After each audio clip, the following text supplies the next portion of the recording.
శవాన్ని తినడం మొదలు పెడుతుంది. అది చూసి ఇది ఇప్పుడప్పుడే ఇక్కడి నుంచి బయలుదేరేలా లేదని అర్థం చేసుకున్న హీరో కార్ ని సైలెంట్ గా వెనక్కి తీసుకువెళ్తూ అతను చెప్పినప్పుడు సౌండ్ చేయకుండా లారా వాళ్ళని ఈ బండి లోపలికి ఎక్కేయమని సైగ చేస్తాడు. కానీ బండి డోర్ ఓపెన్ చేయగానే ఆ ఎటు అతన్ని వెనక్కి తిరిగి చూస్తుంది. దీంతో బ్యాక్ సీట్ లో ఉన్న పెద్దాయన అతన్ని డైవర్ట్ చేయడానికి బాక్స్ లో ఏదో చేతిలో పట్టుకుని దిగుతాడు. అండ్ ఈ గ్యాప్ లో హీరో వాళ్ళ ఫ్యామిలీ బండెక్కిస్తారు.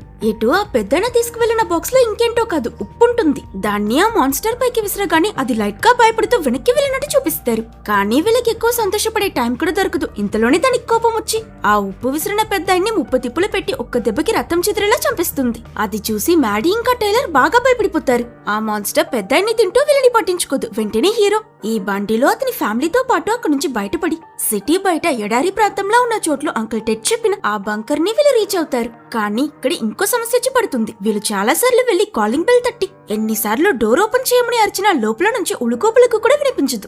ఎవరైనా ఉన్నారో లేరు